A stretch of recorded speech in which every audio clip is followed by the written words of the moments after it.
excuse me. Ready? Thank you. All right. So, I'm Dominique. I am the director for the Center for Access and Accommodative Services, otherwise known as CAS. I am the coordinator there. The rest of our team is not here, but typically if you're calling for a test or some other purpose, our front desk person is Maria. Jason takes care of all our techie stuff, so like the Otter and the Kurzweil. Anthony is our lab supervisor. He takes care of our day-to-day testing. We have a student worker, Jack. And then I don't know if anybody's heard of the SEED program, but we also have our SEED coordinator hosted in our department, and that is Colleen. So we are a very small office. Normally, if you call about accommodations or a question, it's myself or Danielle, but this is everyone who makes sure things run smoothly. The best we can. So that said, I know Shakina, but may I ask? Cindy Dawson. I'm with the Adult Education Department, ESL instructor right now. Okay. So, welcome. Thank you. Yeah. All right. So we'll jump into the intro. I'll take it. Our mission is to help provide campus accessibility and accommodation so that students are able to work to their full potential, right? Just because you have some sort of disability doesn't mean that you shouldn't have the same access. So the whole point is that we're supposed to help provide that access, and we do the best that we can. We try to do it in an organized manner, as timely as can be, and we also pay attention to up-and-coming federal guidelines as well as our own student needs. All right. We have to cover the legal. It's important. So for many students coming directly out of high school, they're used to their accommodations being one way, and there's usually a case manager or a counselor who makes sure that they're accessing their accommodations, getting them in classes, are placed in classes appropriately. That law ends when a student graduates high school. So then when they come to college, it's now under the Americans with Disabilities Act, or ADA, which looks a little different than IDEA. But what we have to follow is, for a student to be defined, or an individual to be defined as having a disability, it has to be a physical or mental impairment. So that could be ADHD, sensory, learning disabilities, medical concerns, hearing loss, things like that. It also has to substantially limit one or more major life activities. So that could be learning, education, could be on work, could be in their personal life. And then they also have to have a record of having such an impairment or regarded as having such an impairment. Basically, there has to be some sort of documentation that shows that this individual has this impairment or substantially limits whatever the activity. So here in school or in the education setting, they have an impairment that impacts their learning or processing. So. All right. So this is just some numbers. So even though there's a large number of students on campus, very few students actually use CAS. So on average, most community college and universities, it's kind of like 10 to 15% of their students enrolled use accommodative services. Here at Triton, we're at 2.2%. So we know there are students on campus who may benefit from accommodations and meet the requirements, but they just aren't known to us, or maybe they're not wanting to seek accommodations, and we'll go through that. But this was the numbers for this semester as of the 10th day. 264 students have self-disclosed and gone through the CAS process. Now that doesn't mean all 264 are using their accommodations, because we had only been notified by about 120 or 130 by that point. So there's definitely a lot more students on campus who we could be serving. Because an example, we were at Joliet Junior College this morning. They serve about 1,000 students through their accommodation office, and they have this very similar enrollment to us. So they're at 10%, we're at 2%. So we know we have a way to go. Yes. So this is just a breakdown of the different medical or physical impairments that students have disclosed to CAS when applying for services. So cognitive disabilities will be like your learning disabilities, sensory processing, ADHD, and some students may have more than one. That's important to note. Mental health is definitely on the rise for college students. And then we have some smaller ones. So this would be our autism spectrum disorder, which also includes the former Asperger's diagnosis. It's now collapsed. We have very few students who report deaf or hard of hearing or visual impairments on campus.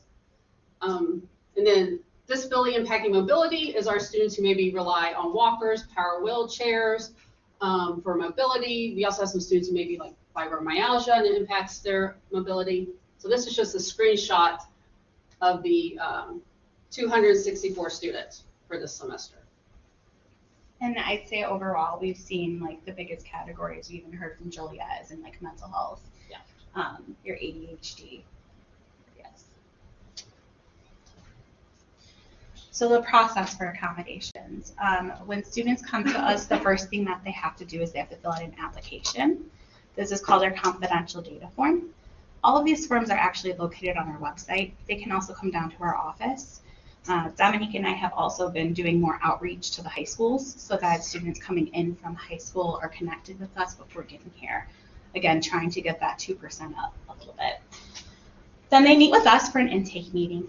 At this intake meeting, we look at the student's application as well as any documentation they provide. The documentation they can provide will come, if they're coming from like a high school, it's usually an IEP, which is an individualized educational program, or it's a 504 plan that was established at their high school.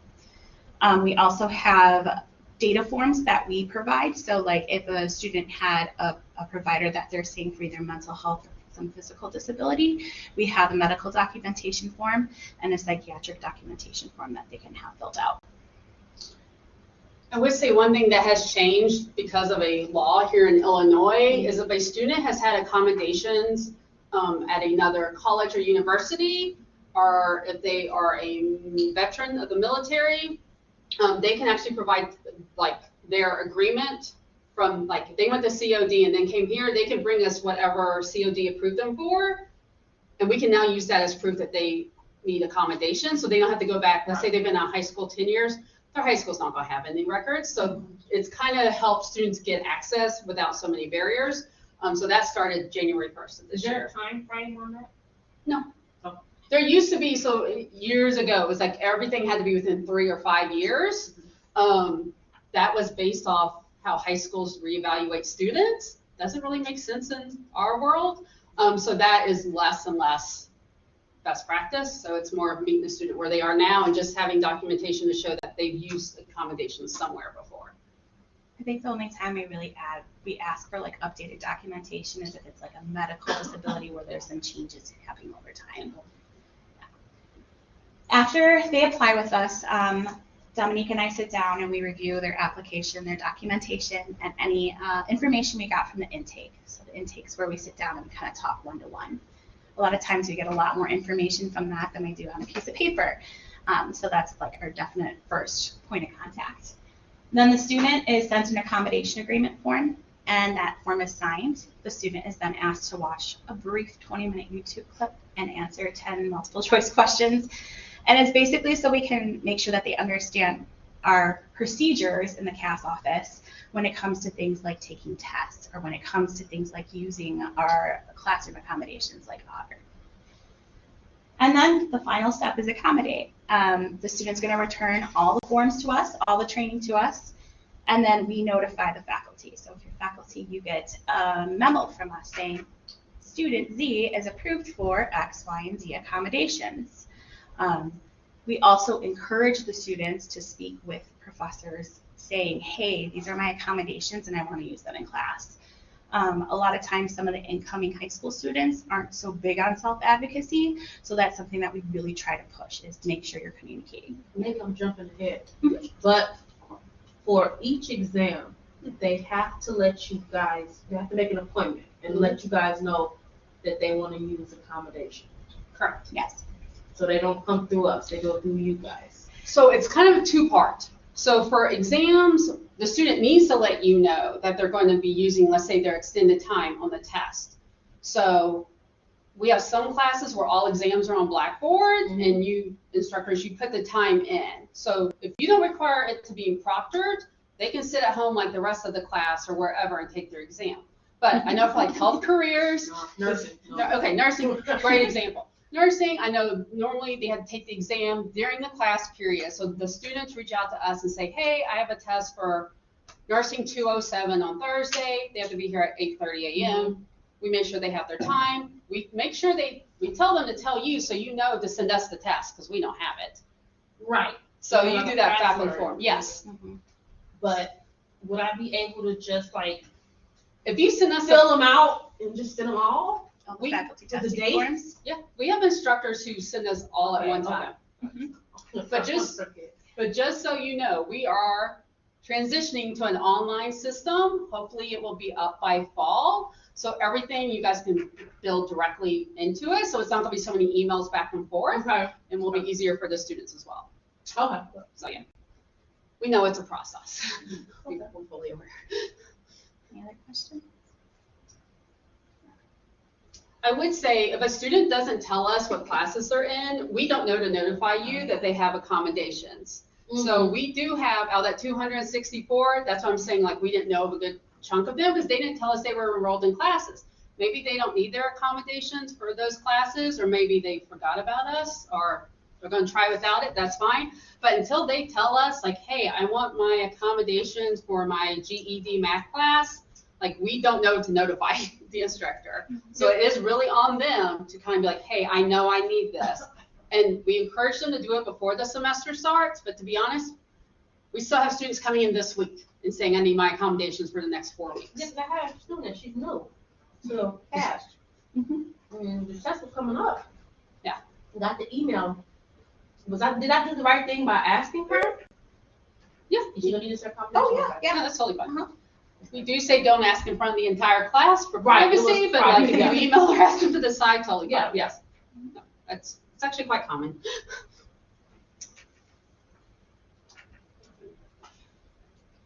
Alright, so this is just an example of probably our top common testing accommodations that you get on the memo you're sent. So the extended time on the test, which is like time and a half or double time. We do not do unlimited time. We do get asked, no. And if you give your class unlimited time, you're like, oh, but they just have to complete it by this day. We're like, well, we still need an amount. Right. So we usually goes back and forth a little bit. Test read aloud does not mean me or Danielle reading the test. We actually use software called Kurzweil, which is actually open to any student, faculty, staff member on campus to have anything read aloud off a computer. We use it for our exams. It can at times sound robotic, but you can change the voice. And these headphones. And use headphones. Oh. Please use headphones. Again, we have a lot of students who are approved for it as an accommodation, but don't use it. They really want the extra time, which is fine. Low distraction room, that does not mean no distraction. So usually, our testing room only holds 5 students in the CAS office. We work with the testing center, which usually has way more students. So there may be like sound in the hallway. It could be someone tapping a pencil, you know. No one's supposed to have a cell phone on them or in the room, so there shouldn't be any ringing phones. Question. Yes. Do you guys have like lockers for them to put their cell phones in? So testing center, yes, we are looking to buy, but we're also kind of rearranging our space so no one has anything in the room. Like their backpacks right now are on a bookshelf. We're moving everything to where none of that can be in the room. Okay. Our testing room is also located right off the hallway though, so if someone's on the bench on the phone or their phone rings, I can't control My that. student, she said she heard some. The student right next to her, the phone Yeah. was going off. So. Oh. Yeah. And if the student experiences anything like that during an exam, we would love for them to tell us right then and there. I know, I totally. That student did not, but you know, we're working on making our space more accessible for our students, but a lot of them want it to be like absolute silence. No. I can't do that, but we do have earplugs. Yeah, yeah. We can't So. provide those. Yes, so use of a calculator, math and science classes, most normally. And then we have some students who, if it's like an essay, a written exam that require longer responses, they just do not have the ability to do that. So usually they can type it in Word. We will print it off and submit it for them. Otherwise, they're not on anything on the computer unless it's required for the test. So we know if they're in Word. So if they start going on other websites, we make them stop and we report it to the instructor that the student was accessing material they weren't allowed. It doesn't happen very often, but it does happen. I know we already touched a little bit on this, but this is the testing process. Here's an example of our current faculty testing form. Basically what happens is either you guys trigger it or they trigger it by either submitting a testing appointment form. We ask that the students do submit that form at least 48 hours in advance, just because it helps us navigate where we're putting students and whatnot. If it's coming to us on a Friday, we ask for it by 12 noon for the following Monday, just because we're out a little earlier. Okay. So the student submits that form, and then we email the faculty and say, hey, so-and-so is planning to take a test tomorrow at 10 a.m., but we don't have your test yet. Can you please get it to us? And so then you submit that faculty testing to us. We process through that form. The form's important because I know the bottom's cut off, but we're able to fill in how long the student has so that their test, so that their test. Just hit the arrow on your keyboard. Easy. So that the test is proctored appropriately. So, questions about this testing in general? Then that will be changed in the fall to like a website. Yeah. So it's actually a software used by a lot of colleges and universities for their accommodations offices. So a lot of what we now have to do manually won't be as manual for everybody. So like, again, we ask for the student to make the appointment 48 hours in advance. That does not always happen. I know there are times we get exams from faculty, like at 2 o'clock in the morning in an email. It is okay. One reason why we don't start tests till 8:30, our office opens at 8, so that gives us time to do those last minute requests, make sure we have space, and we're prepared for the student. We understand life happens. Yeah. So and usually if there's multiple students in one class and one of them makes an appointment, we kind of anticipate the rest of them following soon after, so that kind of gives us a little bit of time. Especially for nursing. As far as classroom accommodations, the two main ones, the first one we talked about a little bit earlier was Kurzweil, and that's a text-to-speech software. It reads aloud directly from like a web browser, so even you can use it if you prefer to listen instead of reading things. You would just need to sign in with your training credentials, and I will show you that in one moment.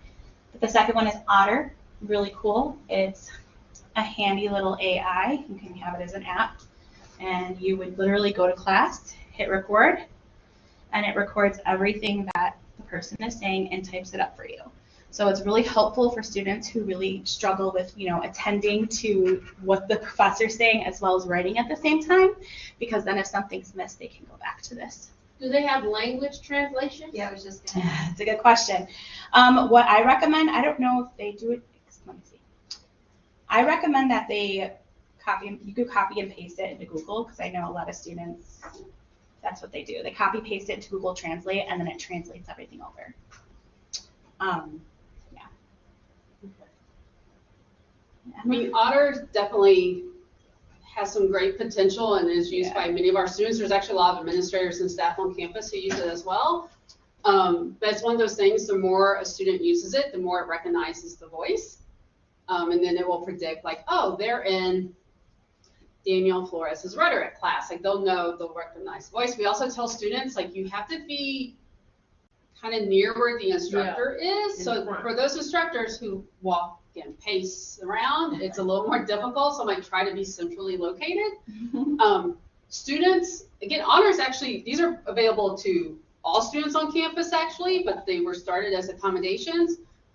For Otter, we do tell students they cannot give their notes to other students. They cannot download them and give them to their classmates.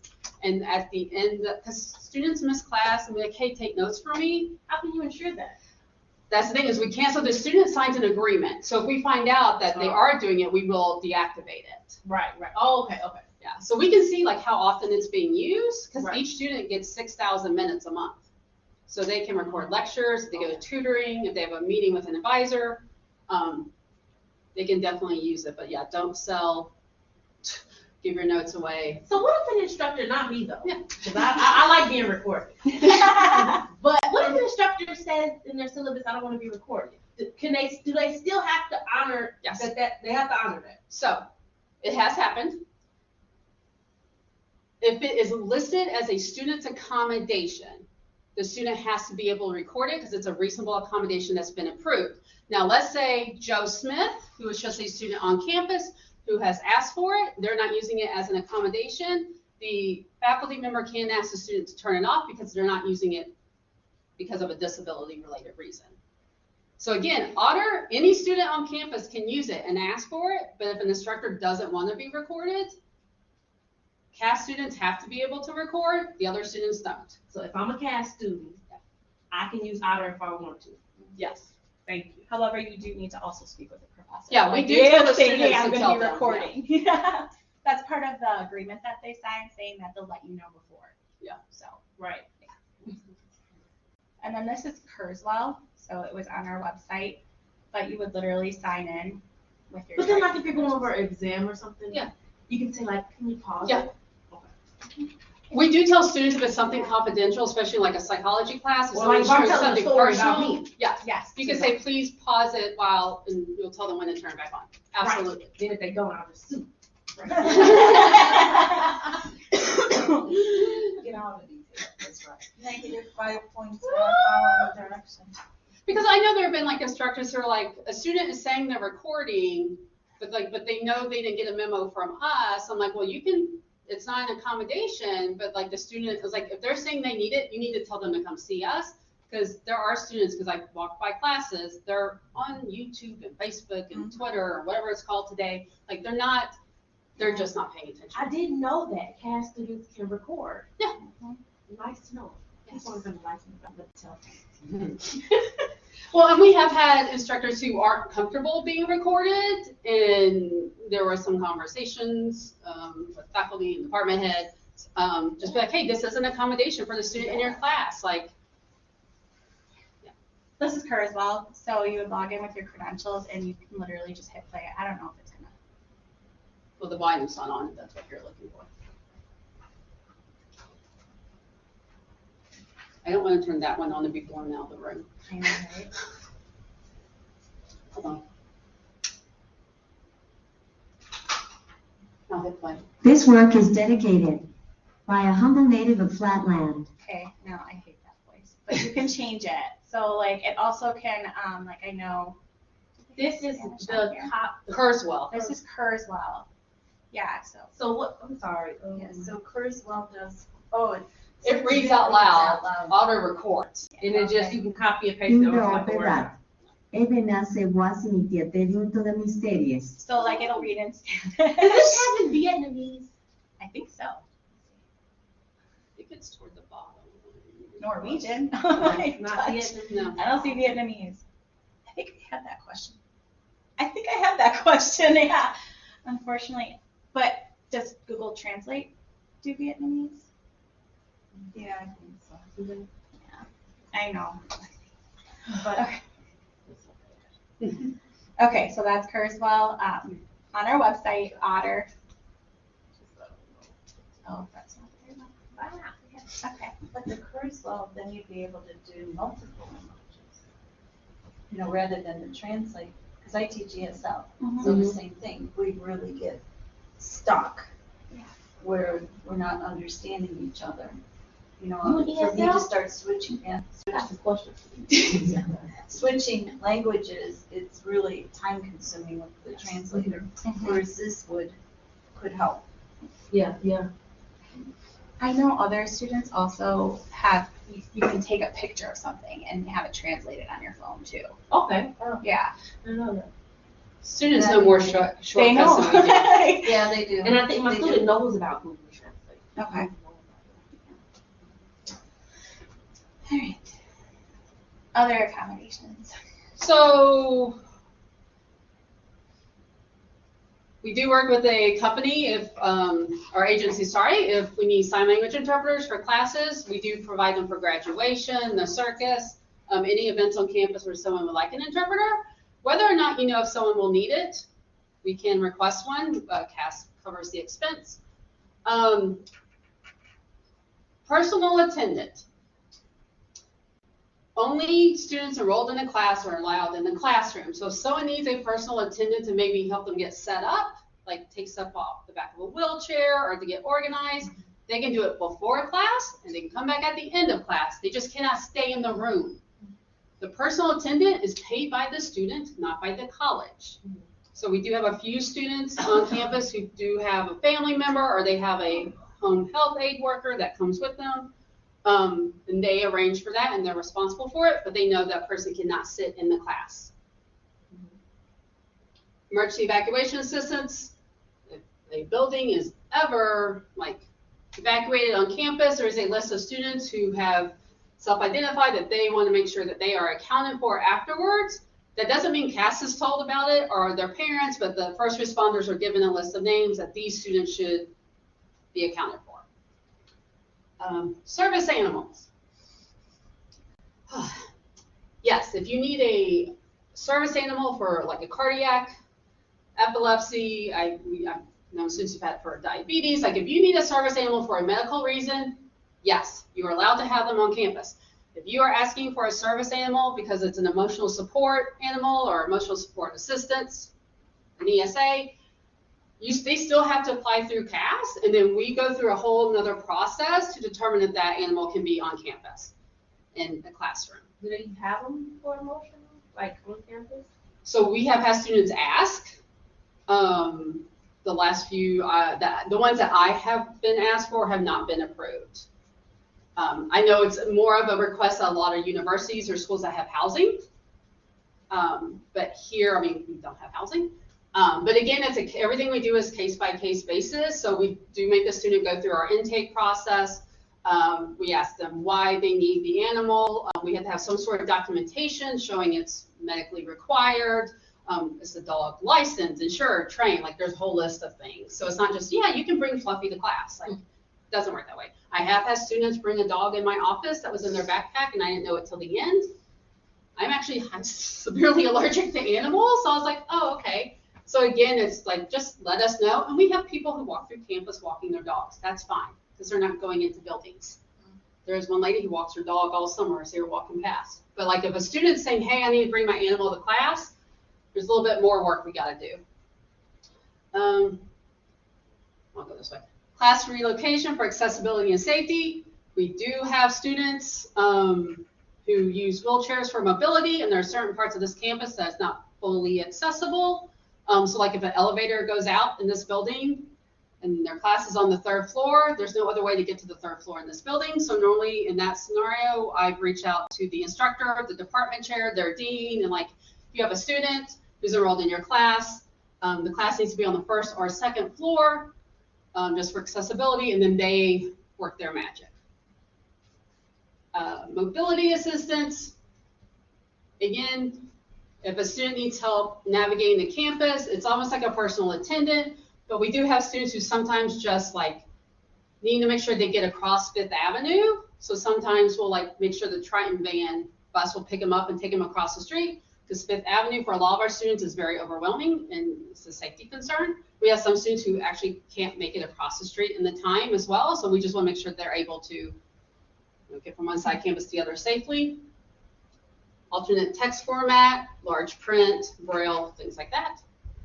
And then accessible parking, which is hard to talk about now because they're redoing all of our parking lots, but normally we had to have so many accessible parking spots on campus, making sure students have access to them. And if a student has like, say you have a temporary cast on their leg or something and they're only going to need it for 2 weeks, they can go to the nurse and get a temporary placard for the car. So it's not guaranteeing a certain spot, it's just saying that you can access accessible parking. Yes, that's always the key. Some buildings it's easier than others to have accessible parking. I will say that too. Yes. All right, so equal opportunity, same expectations. So when we're providing accommodations, we're not saying that you should be lowering your expectations. The expectations should be the same. However, it's just giving an equal opportunity, making sure that the disability is not getting in the way. They are not facilitated to ensure student success. So Dominique talked a little bit about high schoolers coming here with covered under a different law called IDEA. And that law under the high school is to ensure their success. Yeah. But then when they come here, the law is about to give them access. Whether or not they're successful means that they have to be a little more, like they need to be able to self-advocate for themselves and seek out the resources that we have on campus so that they can be successful. They should not remove any responsibilities, expectations, or standards held for all students. One thing I will say is I would caution you to make sure that your student does have services through us before providing accommodations, because if you are doing something because you feel bad, which I get, I'm the same way, you could be held liable because what happens is then you're discriminating against everybody else in your class. Differential treatment, yes, what they call it. Yes. And then facilitating access need not fundamentally alter your classroom, basically. So if we're looking at an accommodation, right, one of the common ones is excused medical absences.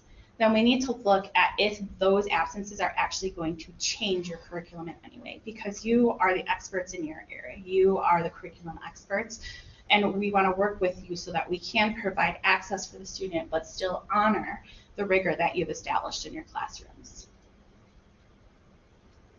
Any questions? On the CAS webpage, there is a flyer which we give to all of our high schools and incoming students that compares high school to college. It talks about like student responsibility, parental involvement.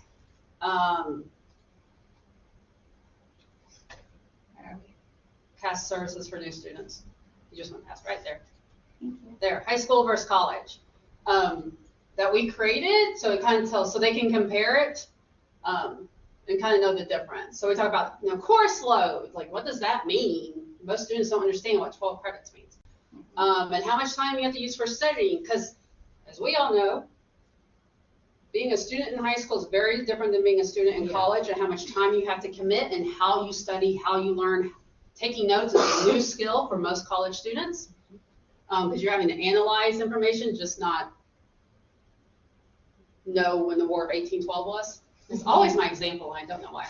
Then we talk about the cost, because that's also sticker shock for many students who don't know that someone's paying for you at college, be it you, your parents, or financial aid. And then this talks more about just the services on campus, but most importantly, parent guardian involvement. We don't talk to them unless they have specifically signed a release for that individual. And then we also say, it could be for one day, it could be that one phone call. But it only applies to our office. It does not give the parent permission to call the instructors just because they're a CAS student. And usually we have a lot of parents who call and we're just like, we're sorry, we can't discuss any students on campus if we don't have a release. I was like, I will provide you general information about how the process works. Right. But I can't tell you little Jimmy has done it. So, yeah. But like I know health science or health, the nurse, Laura, has a release for her office. We have our own release, and counseling and wellness has their own release. So like they would literally have to go around every office and sign. So yeah. All right. Questions? Yes. Complaints, feedback, suggestions? Yes.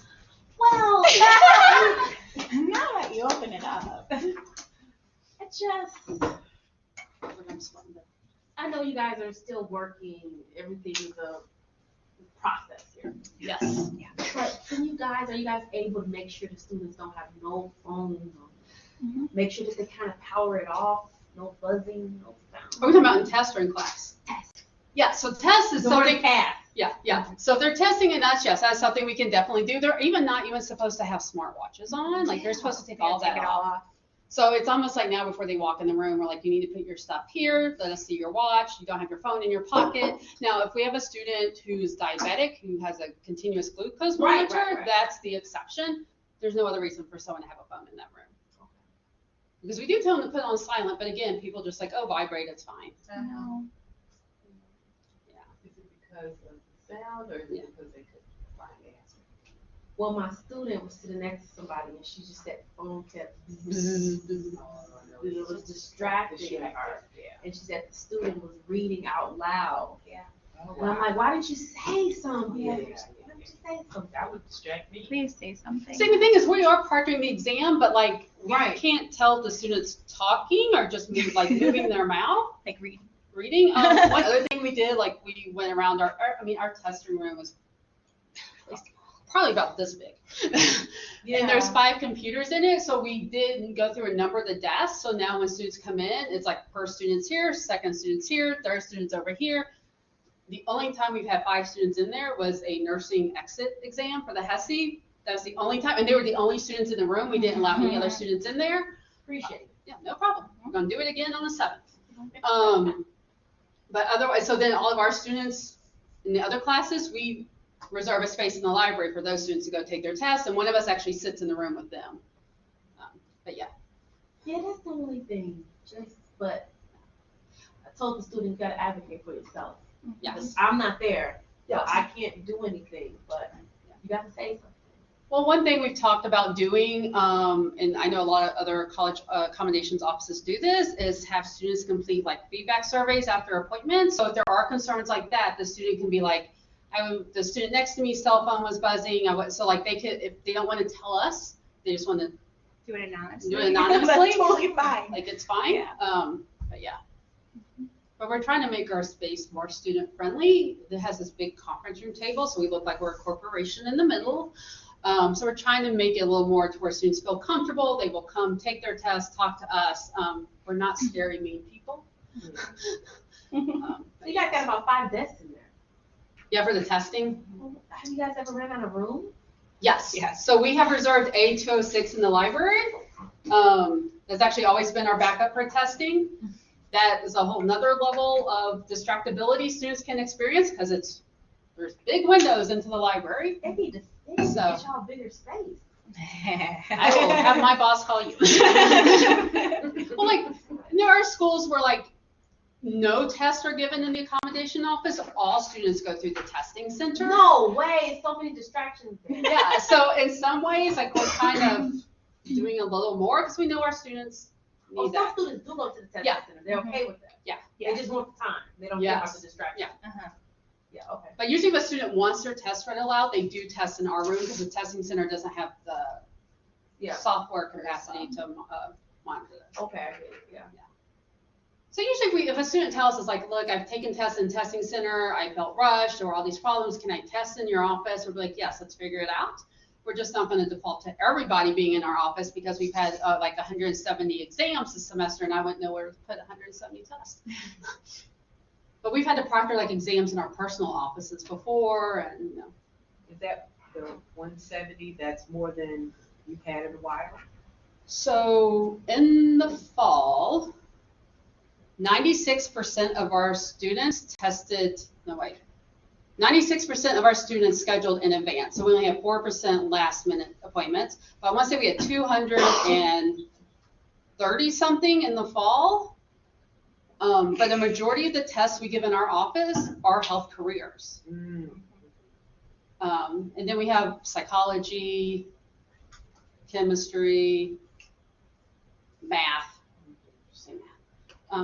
Very rarely do we have like,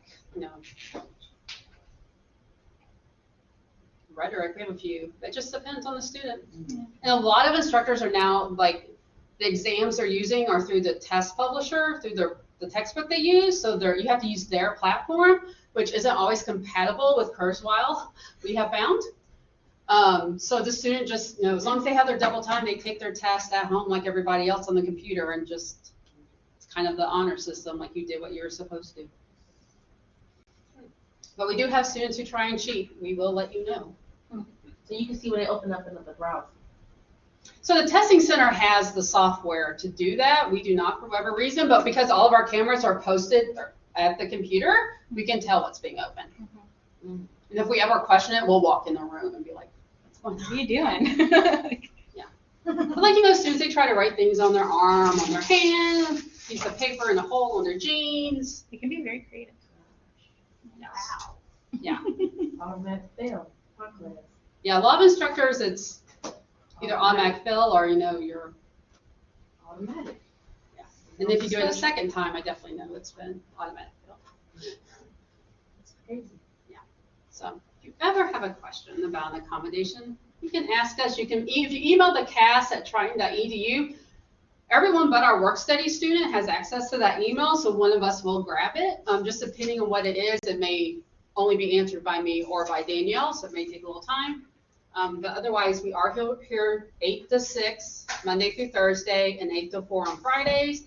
But let's say I've had a student who was in a class, had to take their exam in the evening, and it had to be in our office, I stayed and did it. So as long as we know in advance the exceptions like that, we try to work it out the best we can. I just can't guarantee that one of us is available past 6 o'clock because we have things to do. I have a question. Yes. So, students with extreme anxiety, do you consider them under the mental health, or where do you, or do you help them? So if they need accommodations, yes, we do work a lot with the counseling and wellness office. They'll refer students to us. So yes, if they need like those extra time on the exams because of their anxiety, like they can definitely reach out to us. We also have some students who don't want to because maybe they had a bad experience at another school. They don't want to be labeled. A lot of times it's a stigma. Yeah. So we try to make it as non-stigmatizing as possible. And sometimes it's just coming in, having a conversation, checking it out, and then maybe thinking about it and coming back. But yeah, any student, the thing is they have to have a diagnosis, and we know there's a lot of students who experience anxiety who have never talked to a counselor or a therapist. So if that's the case, we usually then contact the counseling office and see what resources are like, can get them in the quickest. So we cannot diagnose. That's the challenge with the ESL class. Yeah. Yeah. So We've they had that. have to, yeah, it's a long road before they would even be diagnosed.